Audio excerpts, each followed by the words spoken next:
क्या आप भी जिम जाते हैं और जिम जाने के बाद अपने मसल्स ग्रोथ के लिए प्रोटीन पाउडर ले रहे हैं, लेकिन दिमाग में एक सवाल है, क्या प्रोटीन पाउडर लेने की वजह से मुझे हार्ट अटैक आ सकता है, मेरा ब्लड प्रेशर हाई हो सकता है? तो इन सारे सवालों के जवाब देने वाले हैं हमें डॉक्टर।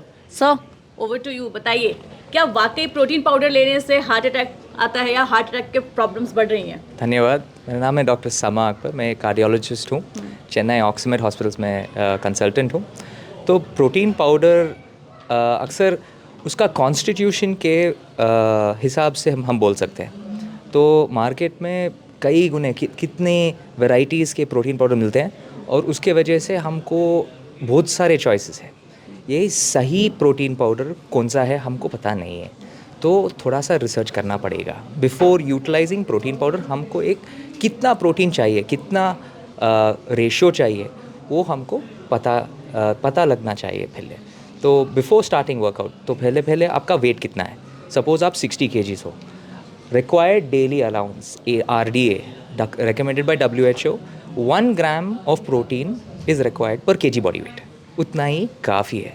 ये 200 ग्राम प्रोटीन या 400 ग्राम प्रोटीन लेने से कुछ भी नहीं, आपका किडनीज ख़त्म हो जाएंगे, आपको डायरिया हो जाएगा, आपके पेशाब में प्रोटीन लीक हो जाएगा। It's not very good.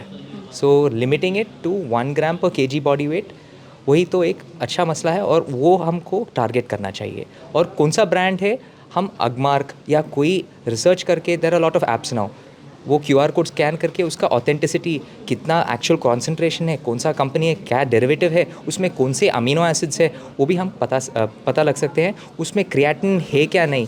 सही, कई प्रोटीन पाउडर में क्रिएटिनिन ज़्यादा होता है। वो क्रिएटिनिन की वजह से किडनी को डैमेज हो सकता है। So before starting a protein powder और सप्लीमेंट विद क्रिएटिनिन, आपका रीनल फंक्शन टेस्ट करना चाहिए। और ये सब कुछ आपका जनरल प्रैक्टिशनर ही आपको सजेस्ट कर सकता है। सो एज अ कार्डियोलॉजिस्ट आप क्या सजेस्ट करते हैं? जैसे मान लीजिए मुझे प्रोटीन पाउडर खरीदना है, हम बात कर रहे हैं इंडिया में लेबल्स पढ़ने की, आप लेबल पढ़िए। तो प्रोटीन पाउडर, आप जिम जो जाने वाले लोग हैं उन्हें क्या सलाह देते हैं कि आप प्रोटीन पाउडर खरीद रहे हैं तो लेबल पर कौन सी एटलीस्ट 5 चीज़ें पढ़नी ज़रूरी है? ज़रूर से आपका उसका अमीनो एसिड्स, मतलब ल्यूसिन, आइसोल्यूसिन, वैलिन, टायरोसाइन, ट्रिप्टोफैन, ये 5 अमीनो एसिड्स, ये एसेंशियल अमीनो एसिड्स है। ये आपको, चंद लोगों को ये नॉलेज भी नहीं रहेगा, बट सिर्फ आपका फ़ोन स्कैनर पे थोड़े ऐप्स हैं, उसमें आपको आराम से मालूम पड़ जाएगा ये कितना वैरायटी का प्रोटीन पाउडर है, इसका ऑथेंटिसिटी कितना है।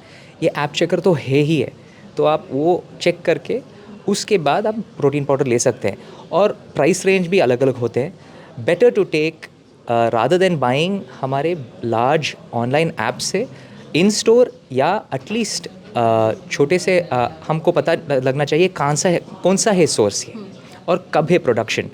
प्रोटीन पाउडर का एक ख़ासियत है, जैसे कि वो जल्द से एक्सपायर हो जाते हैं, 3 to 6 months मैक्सिमम। उसके बाद उसका पोटेंसी कम हो जाता है या फंगस उसमें ग्रो हो सकता है। प्रॉपर स्टोरेज, वो भी एक अच्छा मसला है। एयर टाइट वैक्यूम कंटेनर में उसको स्टोर करना चाहिए। और जब आप लेते हैं स्कूप, उसको पानी में मिलाते हैं, समटाइम्स वो स्कूप में थोड़ा पानी लग जाता है, वो फिर से यूज़ करने से डिहाइड्रेशन, ये सब पाउडर डिहाइड्रेट होके रहते हैं। For what reason? फंगस ना ग्रो होए। जब मॉइस्ट, डार्क, ह्यूमिड एनवायरनमेंट में होते हैं ना, थोड़ा थोड़ा फंगस भी ग्रो हो सकता है, उसके से पॉइजनिंग भी हो सकता है। बिल्कुल। अगर आप भी प्रोटीन पाउडर ले रहे हैं तो डॉक्टर की बात सुन लीजिए, आप लोगों ने, डॉक्टर ने क्या बोला है और आपको क्या करना चाहिए, क्या नहीं करना चाहिए। अगर आप भी प्रोटीन पाउडर खरीदते हैं तो प्रोटीन पाउडर खरीदने से पहले डॉक्टर ने जो कहा है उसको ध्यान में रखिएगा और किसी भी चीज़ को खरीदने से पहले लेबल ज़रूर पढ़िएगा। अगर आपको वीडियो पसंद आया हो तो द हेल्थ सब्सक्राइब कीजिए और ऐसे अन्य वीडियोज़ देखने के लिए हमारे पास दोबारा वापस आइए।